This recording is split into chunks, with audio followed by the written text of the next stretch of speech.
El mundo resplandeciente. Margaret Cavendish. Inicio del viaje al mundo natal de la emperatriz.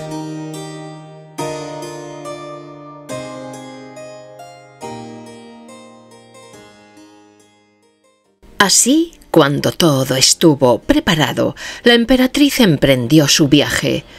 No puedo decir que navegara, pues en algunos tramos, como en el pasaje entre los dos mundos, que no era corto, las naves se sumergieron bajo el agua, siendo arrastradas por los hombres pez con cadenas de oro, así que allí no tenían ninguna necesidad de velas ni de otras técnicas, sino que solo debían evitar que penetrase agua en el interior de las naves y debían dar o producir el aire suficiente para que pudieran respirar todos los animales terrestres que iban en las naves.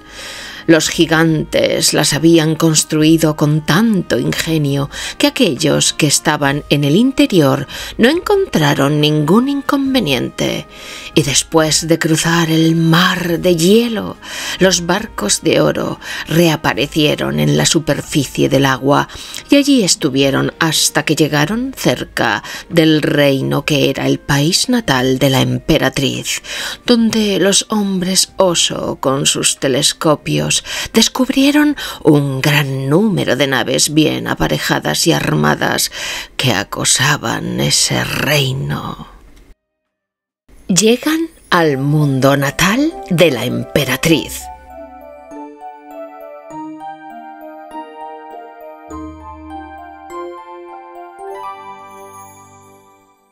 La emperatriz, antes de dejarse ver por el enemigo, envió a algunos de sus hombres pez y sus hombres pájaro para recabar información sobre la flota y, una vez conocido el número, estado y posición, ordenó que cuando anocheciera los hombres pájaro llevasen sobre sus lomos algunas de las mencionadas piedras de fuego, humedecidas en la parte superior, y los hombres pez debían llevarlas de la misma forma y mantenerlas fuera del agua. Y de este modo aparecieron como si fueran antorchas o velas, y siendo diversos miles, lucieron de forma terrible. Parecía como si el aire y el mar ardieran, y todos los que estaban sobre el mar o cerca de él creían verdaderamente que había llegado el día del juicio o el último día, y se vieron obligados a arrodillarse y orar. En el descanso del día, la emperatriz mandó que las luces se apagaran, y entonces las fuerzas navales del enemigo solo percibían un gran número de buques sin velas, armas, pistolas, ni otros instrumentos de guerra. Las naves parecían navegar por sí mismas, sin ayuda ni asistencia, lo que les impresionó mucho, aun no pudiendo apreciar que aquellos barcos eran de oro, pues la emperatriz los había hecho pintar todos de negro o de color oscuro, para que el color natural del oro no fuera percibido a través del color artificial de la pintura. Ni siquiera usando los mejores telescopios. Todo causó a la flota enemiga tal miedo por la noche y tal maravilla por la mañana y durante el día, que no sabían cómo juzgarlo ni qué hacer, pues ellos no sabían ni qué naves eran ni a qué bando pertenecían, de tal modo que eran incapaces incluso de moverse. Contacto con los compatriotas del mundo de la emperatriz.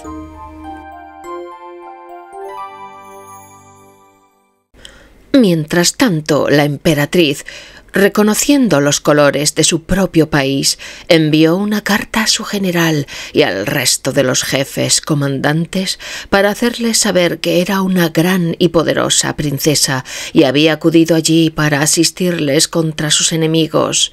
Por tanto, deseaba que le señalasen en qué momento requerían su ayuda y asistencia.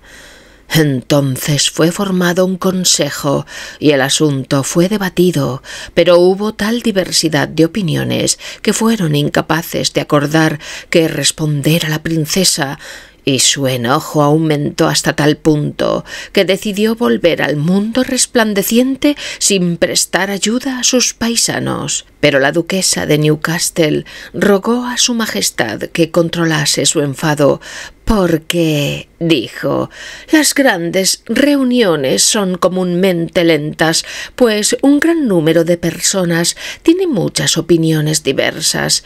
Además, cada consejero trata de ser el más sabio. Hace largos discursos y plantea muchas dudas, lo que causa retrasos.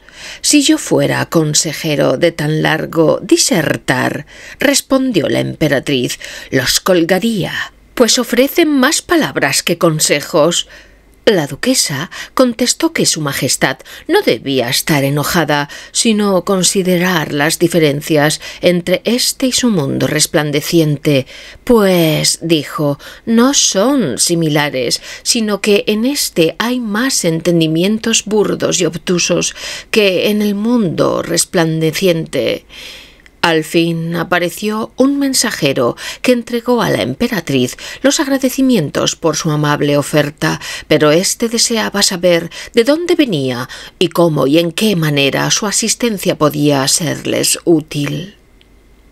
La emperatriz respondió que ella no estaba obligada a decirles de dónde venía, pero en cuanto a la manera que les ayudaría, sería, dijo, en forma de luz rodeada de fuego.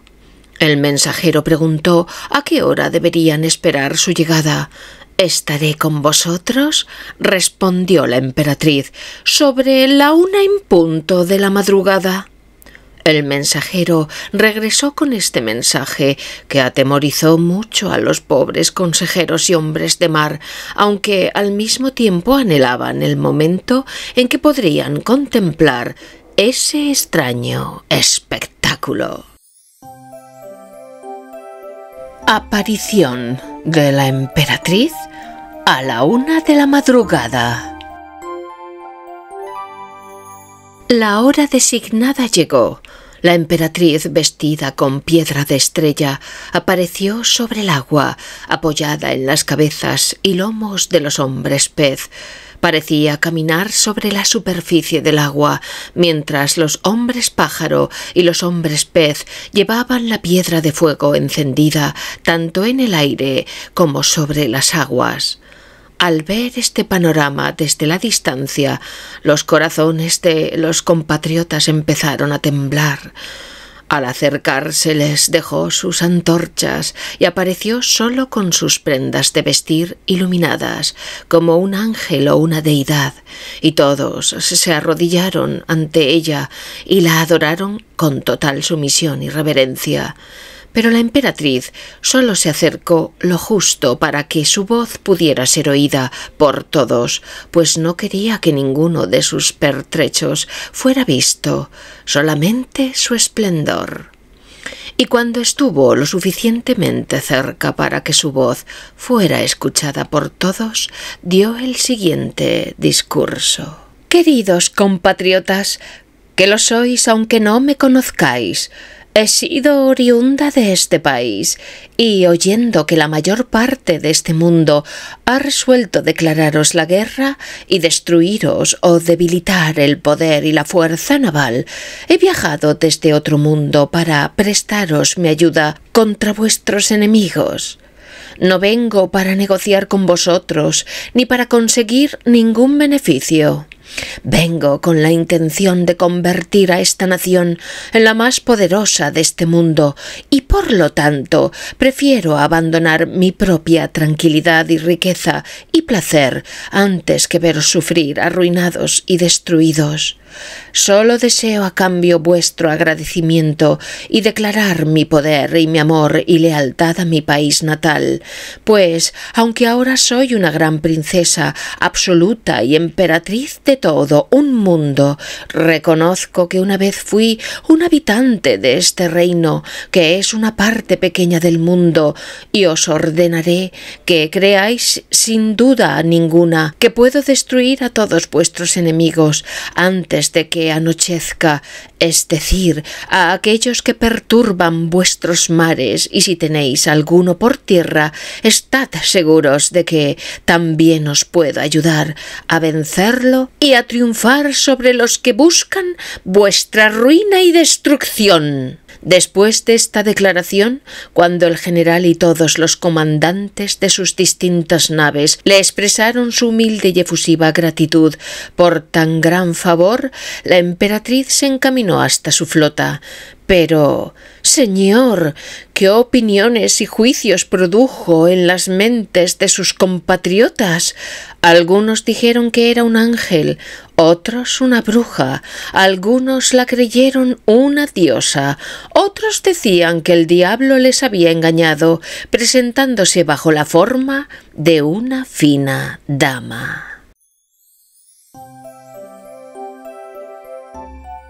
La emperatriz a la mañana siguiente. A la mañana siguiente, cuando las armadas fueron a luchar, la emperatriz permaneció sobre la superficie de las aguas, vestida con sus túnicas imperiales, todas de diamantes y carbunclos. En una mano sostenía un escudo y en la otra una lanza, y todo era de diamante tallado.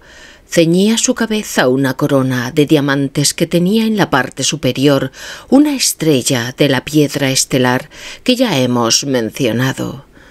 En la frente tenía una media luna de la misma piedra, y todas las otras prendas eran de varios tipos de joyas preciosas. Y, habiendo dado a sus hombre pez instrucciones para destruir a los enemigos de su patria, procedió a efectuar su plan. Los hombres pez llevaban las piedras de fuego en cajas de diamantes, pues los diamantes del mundo resplandeciente son tanto más esplendorosos que los diamantes de nuestro mundo, como los guijarros lo son de nuestros mejores diamantes. Para abrir las cajas o sacar las piedras de fuego cuando estaban justo debajo de las naves de los enemigos, y luego mojarlas y quemar sus naves. Y cuando lo hicieron, se prendió fuego en las flotas enemigas, y cuando llegó donde estaba la pólvora, las hizo explotar directamente. Y de esta manera, en breve espacio de tiempo, se destruyeron todas las naves enemigas. Y cuando lo vieron, sus compatriotas todos gritaron a una que su majestad era un ángel enviado por Dios para liberarlos de las manos de sus enemigos. La emperatriz no regresaría al mundo resplandeciente hasta obligar al resto del mundo a someterse a esta misma nación. Audiencia con el soberano de la patria de la emperatriz.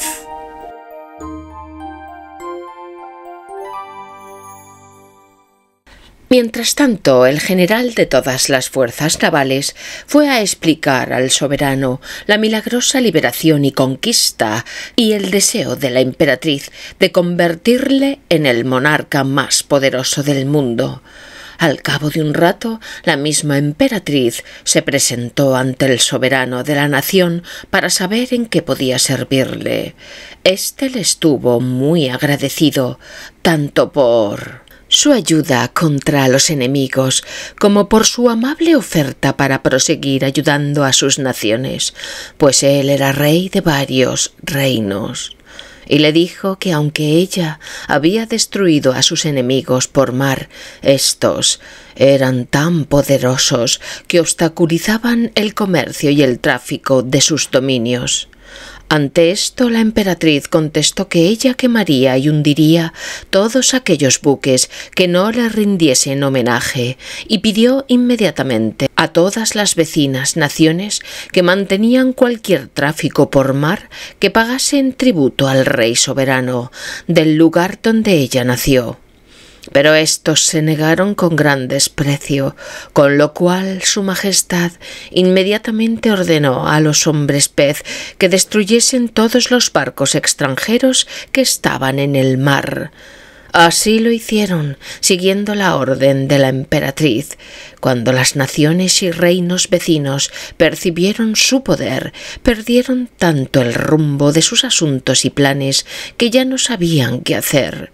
Al final acudieron a visitar a la emperatriz para negociar, pero no consiguieron nada aparte de la obligación de presentar y rendir homenaje a dicho rey y soberano de su país natal, o de lo contrario, ella arruinaría su comercio y tráfico quemando sus naves.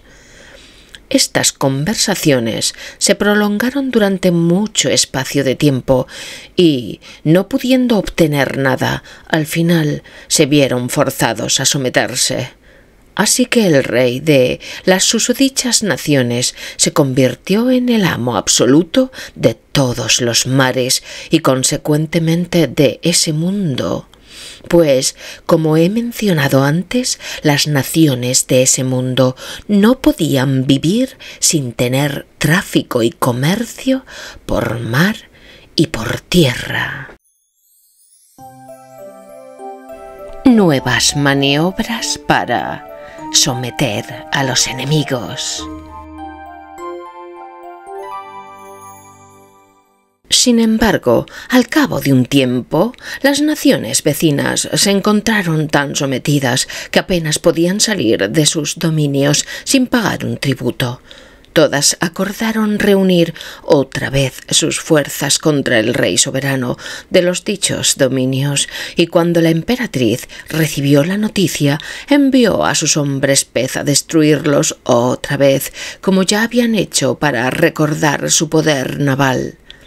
Por lo que pronto fueron forzados otra vez a someterse, excepto algunas naciones que podían vivir sin comercio exterior y otras que tenían solo comercio por tierra. A estos no hubo manera de hacerlos tributarios del rey.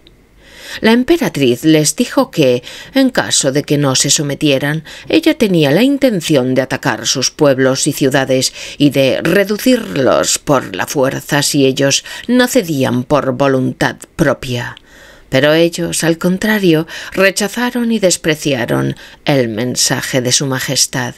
Esto tanto la enojó que resolvió enviar a sus hombres pájaro y a sus hombres gusano hacia allí con el fin de incendiarlos, empezando primero por los pueblos más pequeños, pues era reacia a hacer lo que se vio obligada a hacer. Pero si ellos seguían obstinados en su actitud, estaba dispuesta a destruir también las ciudades más grandes. La única dificultad era hacer llegar a los hombres gusano hasta esos lugares. Mas estos rogaban a su Majestad que los enviara a cualquier parte de esas naciones, pues podían viajar por dentro de la tierra tan fácil y ágilmente como los humanos sobre la faz, y la emperatriz complació sus deseos. No obstante, antes de que ambos, los hombres pájaro y los hombres gusano, comenzaran su viaje, ordenó a los hombres oso observar con sus telescopios qué pueblos y ciudades eran los que no se sometían, y obteniendo una información completa, dijo a los hombres pájaro y a los hombres gusano por dónde debían empezar. Mientras tanto, comunicó a todos los principales soberanos de esas naciones que podía enviarles una muestra de su poder y quemar los pueblos más pequeños, y que si continuaban obstinados con sus resoluciones, convertiría sus pequeñas pérdidas en una ruina total. También ordenó a sus hombres pájaro volar de noche, por temor a que fueran percibidos. Al final, cuando los hombres pájaro y los hombres gusano llegaron a los lugares asignados, los hombres gusano pusieron algunas piedras de fuego bajo los cimientos de cada casa, y los hombres pájaro colocaron otras en los tejados, y así inevitablemente las piedras arderían, unas por la lluvia y otras por la humedad. Al cabo de un tiempo los hombres pájaro, habiendo aprendido algunas palabras de su idioma, les dijeron que la próxima vez que lloviese sus pueblos se incendiarían. Ellos se mostraron fascinados al ver hombres hablar en el aire, pero se burlaron cuando les oyeron decir que la lluvia incendiaría los pueblos, ya que sabían que el efecto del agua era extinguir el fuego y no producirlo. Al final la lluvia llegó y de repente todas las casas se incendiaron y cuanta más agua caía, más se quemaba y ardía todo. El hecho provocó tal turbación y terror en las ciudades, naciones y reinos vecinos que, temiendo lo que les podía pasar a ellos y al resto del mundo, cedieron a los deseos de su majestad y se sometieron al monarca y soberano de su país natal, el rey de Esfl. Se sometieron todos, excepto uno que, teniendo escasa o nada de lluvia, solo un rocío que se extinguía rápidamente en un gran fuego, menospreció su poder. La emperatriz, deseosa de someter a ese país como había logrado hacer con el resto, averiguó que cada año lo alcanzaba una marea que duraba semanas. Aunque sus casas estuviesen elevadas del suelo y construidas sobre soportes fijos en la tierra, por tanto mandó a sus hombres pájaro y a sus hombres gusano que dejasen algunas de las piedras de fuego en las bases de esos soportes, y cuando la marea llegó, todas sus casas se incendiaron, lo que hizo disminuir tanto la densidad del agua que la marea se convirtió pronto en vapor, y este vapor de aire causó no solo la destrucción de sus casas, sino también tal aridez general sobre todo el país aquel año que se vieron obligados a presentar su sumisión tal y como había hecho el resto del mundo. La emperatriz recibe a sus compatriotas. De esta manera, la emperatriz no solo salvó a su país natal, sino que construyó una monarquía absoluta en todo ese mundo, y por los efectos de su poder y por su belleza, todos los príncipes deseaban verla. Y, al saber que ella quería regresar a su mundo resplandeciente, todos le suplicaron poder servirla antes de irse. La emperatriz les comunicó su deseo de concederles su petición, pero, no teniendo ningún lugar para recibirles, les dijo que estaría encantada de hacerlo en alta mar. Con sus barcos habrían de formar un gran círculo y entonces ella saldría a su encuentro con sus propios buques y cerraría del todo el círculo y se mostraría ante todos los que quisieran ver. La respuesta fue recibida con alegría por parte de cada uno de los príncipes mencionados. Todos llegaron, algunos antes, otros más tarde, acorde con la distancia de su país y la duración de su viaje. Y estando todos reunidos en la manera anteriormente dicha, la emperatriz apareció sobre la superficie del agua con sus ropas imperiales y en alguna parte de su pelo, cerca de su cara, lucía una piedra de estrella, lo que le añadió tal lustre y gloria que causó gran admiración entre los presentes, quienes creyeron que era una criatura celestial o quizá una diosa eterna. Y todos desearon adorarla, pues dijeron, ninguna criatura mortal podría tener una belleza tan espléndida y trascendente, ni podría tener tanto poder como ella tenía, que era capaz de andar sobre las aguas y de destruir lo que le placía, no solo naciones enteras, sino todo el mundo. la emperatriz expresó a sus propios compatriotas, que también eran sus intérpretes ante el resto de príncipes presentes, que les daría un entretenimiento cuando oscureciese más esa misma noche. La emperatriz realiza un espectáculo ante sus compatriotas. Al llegar el momento, se incendiaron las piedras de fuego y aparecieron en el aire y en el mar unas llamas brillantes, lo que asustó mucho a los presentes, quienes creyeron que serían destruidos. Al notarlo, la emperatriz obligó a apagar las luces y solo se mostraba ella vestida de luz. Los hombres pájaro la cargaron sobre sus espaldas en el aire y allí ella permaneció tan gloriosa como el sol. Entonces la posaron sobre el mar y se oyó el más melódico y dulce coro de voces que jamás se hubiese escuchado fuera del mar, y era cantado por los hombres pez. Este coro fue contestado por otro cantado por los hombres pájaro en el aire, y parecía como si el mar y el aire estuviesen hablando y se respondieran entre sí a modo de diálogos cantados o conforme el modo de las obras actuadas con cantos.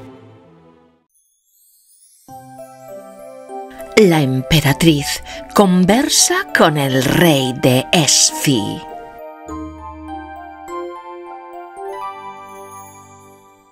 Pero al amanecer la emperatriz terminó su representación y a plena luz del día todos los príncipes vieron que se dirigía a su barco, donde se encontraba el príncipe y monarca de su país natal, el rey Esfi, con quien tuvo varias conversaciones, y asegurándole su asistencia cuando éste lo requiriese y diciéndole que no era preciso que fuera informada, regresó sobre las aguas y, estando en medio del círculo formado por las naves, deseó que se acercasen para oírla, y cuando así lo hicieron, habló de la manera que sigue: «Grandes, heroicos y célebres monarcas, he venido para asistir al rey de Esfi contra sus enemigos, al estar él injustamente atacado por varias naciones que pretendían usurparle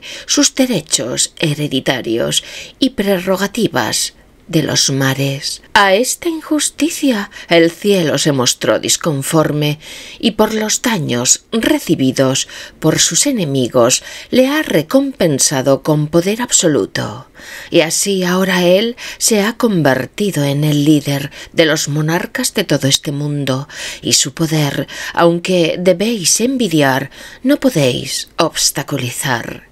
Todos aquellos que intenten resistirse a su poder perderán su trabajo y no obtendrán nada a su favor. Por tanto, mi consejo a todos vosotros es que os sometáis y le rindáis homenaje, y entonces en verdad viviréis de forma pacífica y feliz y seréis recompensados con las bendiciones del cielo, lo que deseo con toda mi alma».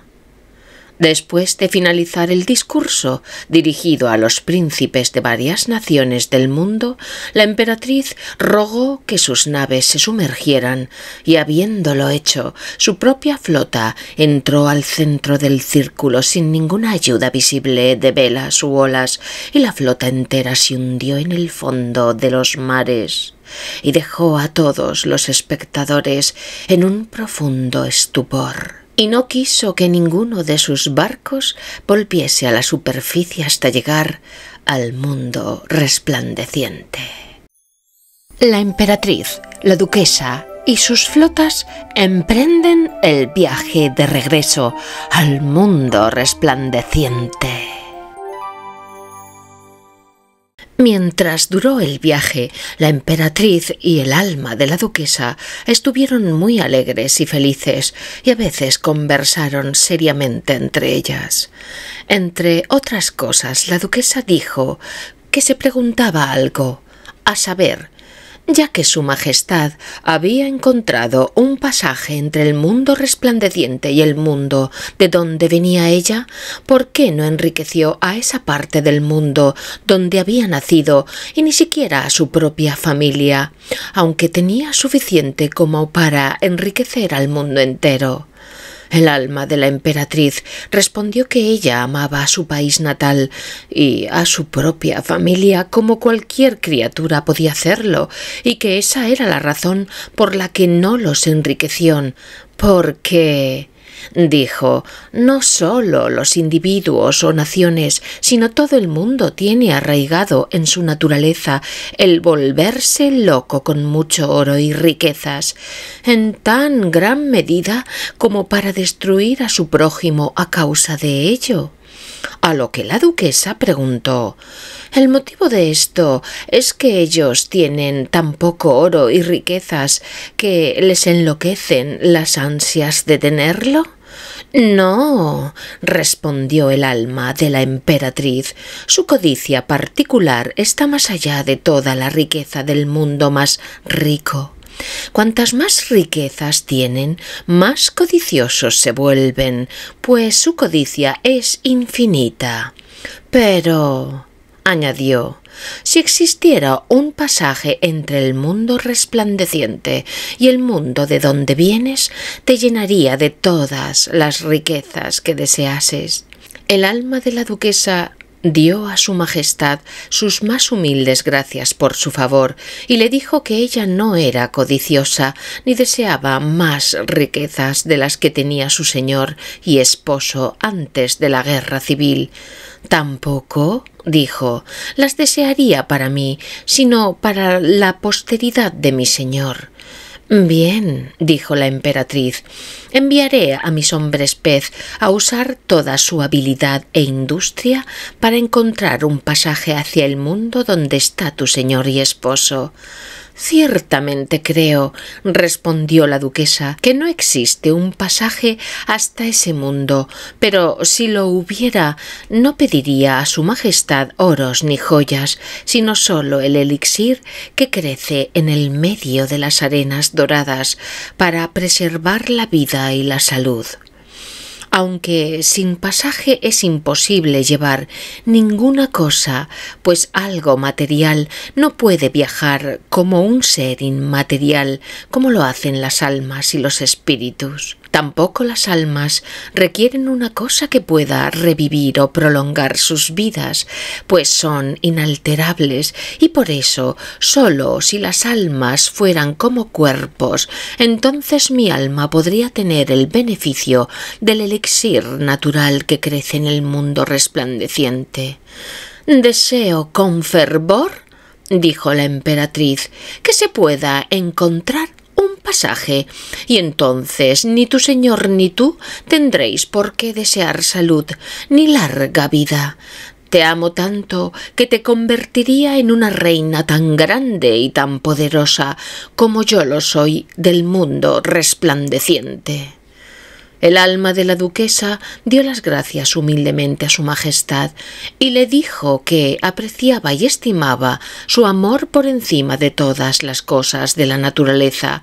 Después de este discurso tuvieron muchas otras conferencias que en pro de la brevedad resumiré. Conversación entre la emperatriz y la duquesa.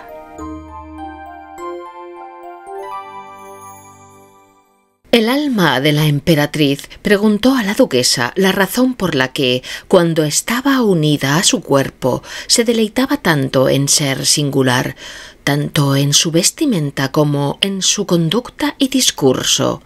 El alma de la duquesa contestó que confesaba que era extravagante y más de lo que era usual y ordinario, pero que su ambición era tal que, si era posible, no se mostraba semejante a los demás en cosa alguna. «Intento», dijo, ser tan singular como puedo, pues revela una naturaleza mediocre el imitar a otros, y aunque no me gusta ser imitada si puedo evitarlo, sin embargo, antes que imitar, preferiría ser imitada, pues mi naturaleza es tal que prefiero parecer peor en mi singularidad que mejor, pero a la moda. «Si no fueras una gran dama», replicó la emperatriz, «nunca pasarías en el mundo por una mujer inteligente, pues el mundo diría que tus singularidades son vanidades». El alma de la duquesa respondió que no respetaba en absoluto la censura de esta u otra época concerniente a las vanidades. «Pero», dijo, «ni está presente ni ninguna de las épocas futuras puede decir ni dirá realmente que no soy virtuosa y casta. Pues confío en que todos quienes me conocen y todos los sirvientes que he tenido declararían bajo juramento que mis acciones no han sido de otro modo que virtuosas, y ciertamente no hay nadie, ni siquiera el más desgraciado, que no tenga sus espías y testigos, mucho más los de la clase noble, que rara vez o nunca están sin sirvientes, de forma que sus faltas, si las tienen, son fácilmente conocidas y fácilmente divulgadas. Por tanto, son felices los naturales que son honestos, virtuosos y nobles, y no sólo son felices ellos mismos, sino también sus familias. «Pero», dijo la emperatriz, «si te vanaglorias de tu honestidad y virtud, ¿cómo es posible que en tus escritos abogues por las personas deshonestas y malvadas?» La duquesa contestó que eso era solo para mostrar su ingenio, no su naturaleza. La emperatriz y la duquesa llegan al mundo resplandeciente. Al final, la emperatriz llegó al mundo resplandeciente y, yendo a su palacio imperial, pueden más imaginar que esperar que yo sea capaz de expresar la alegría que el emperador tuvo ante su salvo retorno, pues la amaba más allá de su alma, y este amor era completamente correspondido, pues la emperatriz igualaba su afecto con no menor amor por él.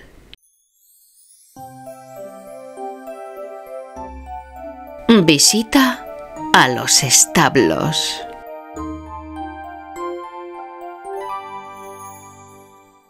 Después de un tiempo de regocijo con los demás, el alma de la duquesa pidió irse para regresar con su noble señor. Pero el emperador deseó que antes de partir supiera cómo empleó su tiempo durante la ausencia de la emperatriz. Construyó establos y una arena de equitación y deseaba tener caballos para la doma, como los que tenía. Acorde con la explicación de la emperatriz, el duque de Newcastle.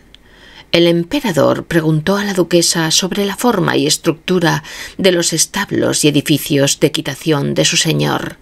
La duquesa contestó a su majestad que estos eran simples y ordinarios, pero, dijo, si mi señor tuviera recursos en abundancia, estoy segura de que no escatimaría en construir sus edificios tan nobles como pudiese.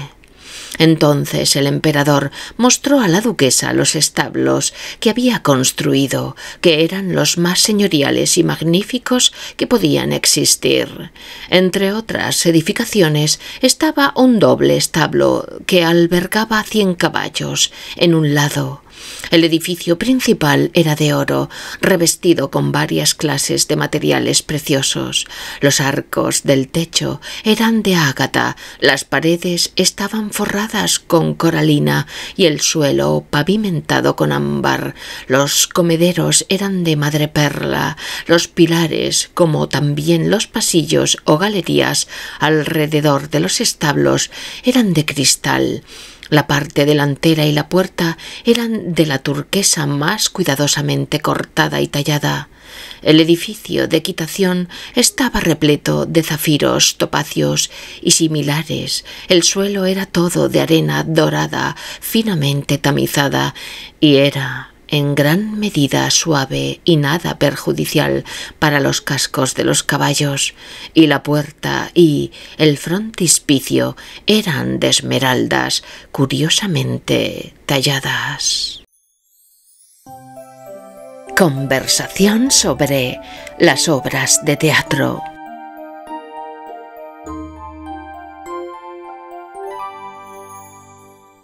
Después de ver estos gloriosos y magníficos edificios donde el alma de la duquesa encontró gran placer, decidió marcharse. Pero el emperador le rogó que se quedase algún tiempo más, pues ellos apreciaban tanto su compañía que no deseaban verla partir tan pronto. Tuvieron diversas conversaciones y discursos, y entre otros asuntos el emperador deseó saber su consejo sobre cómo montar un teatro para representar obras. La duquesa confesó su ignorancia en este arte. Dijo a su majestad que no sabía nada de construir teatros o escenarios, pero que por una observación inmaterial, cuando estuvo con el alma de la emperatriz en la capital de al entrar en uno de sus teatros, sabía que la emperatriz podría dar cuenta a su majestad tanto como ella. Pero el emperador y la emperatriz dijeron a la duquesa que ella podría dar instrucciones para representar obras. La duquesa contestó que ella tenía tan poca habilidad para formar una obra según la moda como para pintar o hacer una exposición. «¿Pero has escrito obras?», replicó la emperatriz. «Sí», respondió la duquesa, «he diseñado obras, pero el razonamiento de estos tiempos actuales ha hecho que sean imposibles de ser representadas o actuadas, porque no están hechas según las reglas del arte, aunque me atrevo a decir que las descripciones son tan buenas como las de cualquier otra escritura». El emperador preguntó si el objetivo de las obras no era describir los varios humores, acciones y fortunas de la humanidad. «Así es», contestó la duquesa. «¿Por qué entonces?», preguntó el emperador. «Los humores naturales, acciones y fortunas de la humanidad no se hacen con las reglas del arte». «Porque», dijo la duquesa, «es el arte y el método de nuestro ingenio despreciar todas las descripciones de ingenio, humor, acción y fortuna que están elaboradas sin tales reglas artificiales». La emperatriz le preguntó: «¿Son buenas esas obras que se hacen tan metódica y artificialmente?». La duquesa contestó que eran buenas según el criterio de algunas épocas o naciones, pero no según su criterio. «En verdad», dijo, «según mi opinión, esas obras son adecuadas para los amantes de los chirridos, pero no son una academia o una escuela para el hombre sabio, inteligente y educado». «Pues», respondió el emperador, «deseo un teatro como el que puedan hacer los sabios y con descripciones naturales, no artificiales». «Si su majestad es de esa opinión», dijo el alma de la duquesa, «entonces mis obras podrán representarse en su mundo resplandeciente, cuando no puedan representarse en el mundo parpadeante del intelecto. Y la próxima vez que venga a visitar a su majestad, intentaré construir su teatro para representar las obras que mi intelecto sea capaz de hacer». Entonces la emperatriz dijo a la duquesa que amaba la farsa. tonta añadida a una obra inteligente. La duquesa contestó que ningún mundo en la naturaleza tenía criaturas tan adecuadas para actuar como las que había en el mundo resplandeciente, porque, dijo, los hombres piojo, los hombres araña, los hombres zorro, los hombres mono y los sátiros serían muy adecuados para una farsa. Entonces el emperador y la emperatriz pidieron al alma de la duquesa que se quedase con ellos hasta que hubiera hecho su teatro y obras y farsas aptas para ellos, pues sólo deseaban ese tipo de recreación. Pero el alma de la duquesa rogó a sus majestades que le permitiesen regresar a su mundo natal por un tiempo, para estar con su querido señor y esposo, y prometió que al cabo de poco regresaría. Se le concedió esto, aunque con dificultad, y tomó su licencia con civilidad y respeto, y así se apartó de sus majestades. Regreso de la duquesa de Newcastle a su mundo y a su cuerpo. Después del regreso de la duquesa a su propio cuerpo, entretenía a su señor cuando le apetecía oír tal tipo de discursos, explicándole sus relaciones exteriores, pero él nunca se cansaba de escuchar acerca de las amables recomendaciones que le dirigía la emperatriz y los elogios hacia él en las notas escritas al emperador. Entre otras cosas, le explicó todo lo ocurrido entre la emperatriz y los diversos monarcas de ese mundo donde estuvo con ella, y cómo les sometió y obligó a pagar tributo y homenaje al monarca de la nación o reino donde nació y se educó. También describió a su señor los magníficos establos y edificios de equitación que el emperador había construido, y los estupendos caballos que tenían en el mundo resplandeciente, sus diversas formas y medidas, el aspecto que tenía cada especie y sus diversos colores y finas manchas, como si estuvieran pintados con arte con unas capas o pieles más brillantes y suaves que el raso. Y si se construyera un pasaje entre el mundo resplandeciente y este mundo, dijo ella, no sólo tendrías algunos de esos caballos, sino también materiales como los que tiene el emperador para construir sus propios establos y edificios de equitación. Y tanto oro que nunca me quejaría de tus nobles y generosos regalos. El duque le respondió, sonriendo, que lamentaba que no hubiese ningún pasaje entre esos dos mundos. Sin embargo, dijo él, siempre me encuentro un obstáculo a mi buena suerte.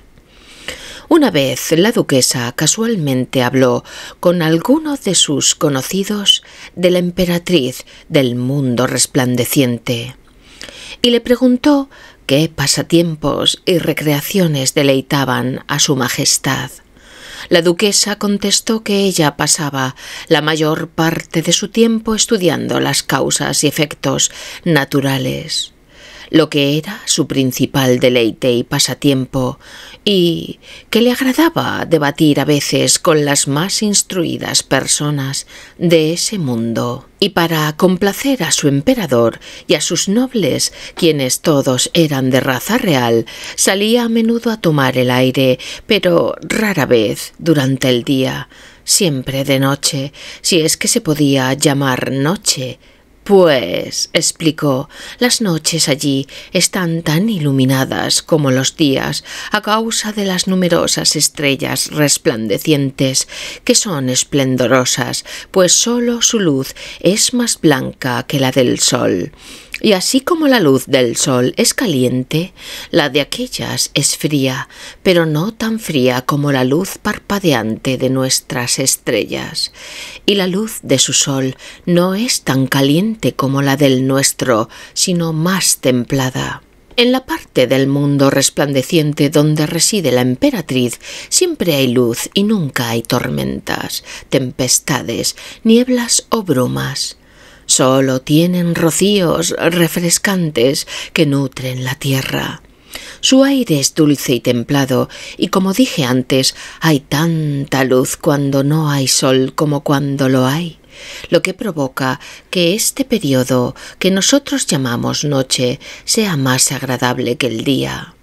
Y a veces la emperatriz sale al exterior y navega con barcazas, y a veces va por tierra en carrozas, y a veces a caballo. Sus carrozas reales son gloriosas, engastadas con diamantes verdes. Los 4 pequeños pilares que sostienen la cubierta son 4 diamantes blancos cortados para esa función. El techo del carruaje es un diamante tallado y cada esquina tiene grandes resortes de rubíes, y el asiento está tapizado con paño dorado relleno de ámbar gris en polvo. En la carroza, las siluetas de 12 unicornios se dibujan con cadenas de perlas, y en cuanto a sus barcazas, son todas de oro. Su guardia real no necesita seguridad para ella, al no haber en su mundo rebeldes ni enemigos. Está formada por gigantes, pero rara vez acompañan a sus majestades al extranjero, debido a que su extraordinaria altura y grandeza dificulta su perspectiva. Su entretenimiento cuando navega es la música de los hombres pez y los hombres ave, y cuando está en tierra los caballos y los partidos de fútbol. Pero lo que más deleita a la emperatriz es hacer carreras con el emperador y la nobleza.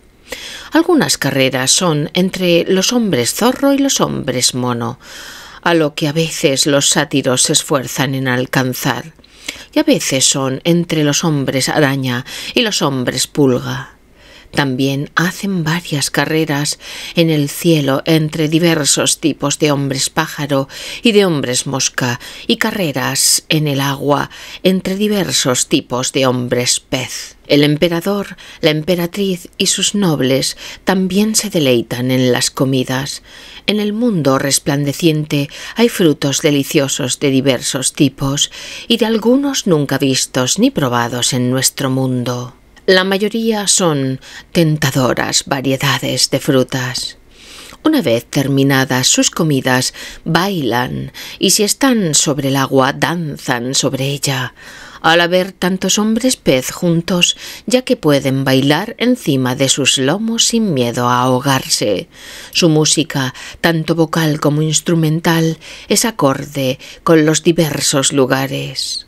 Sobre el agua usan instrumentos acuáticos como conchas llenas de agua movidas con arte, lo que resulta de una armonía muy dulce y deleitosa.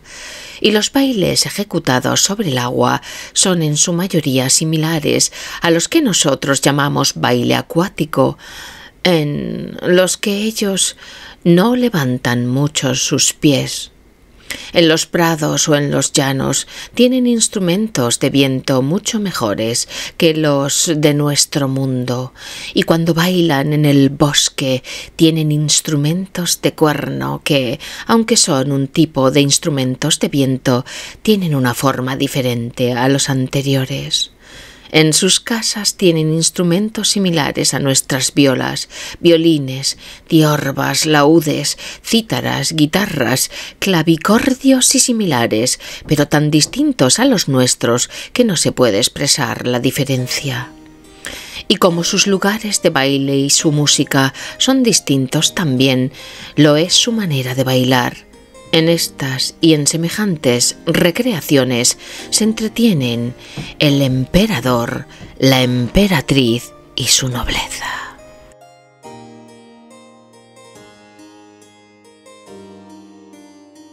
Epílogo al lector.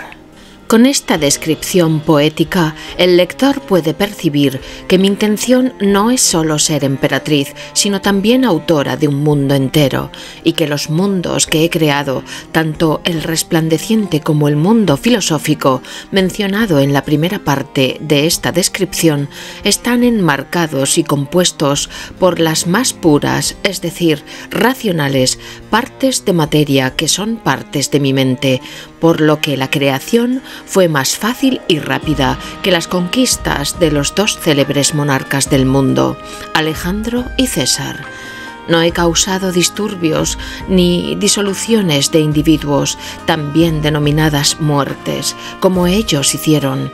He destruido a algunos hombres en un pequeño buque que fallecieron a causa del frío extremo y la mano de la justicia necesaria para castigar el crimen de secuestrar a una joven y bella dama.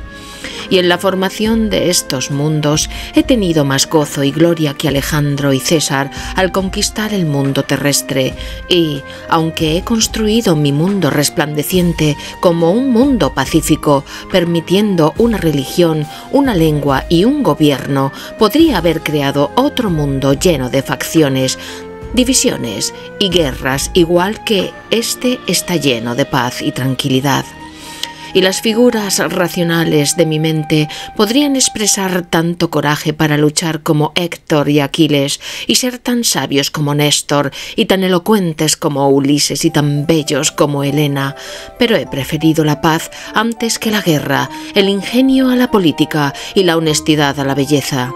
En lugar de las figuras de Alejandro Magno, César, Héctor, Aquiles, Néstor, Ulises, Helena, he escogido la honesta figura de Margaret de Newcastle, que ahora no cambiaría por todo este mundo terrestre. Y si algunos quisieran querer el mundo que he hecho y estar dispuestos a ser mis súbditos, pueden imaginarlo y serlo. Me refiero en sus mentes, en sus fantasías o en su imaginación, pero si no pueden soportar ser súbditos, pueden crear sus propios mundos y gobernarse a sí mismos como les plazca. Pero les advierto que no sean injustos, usurpadores y me roben el mío.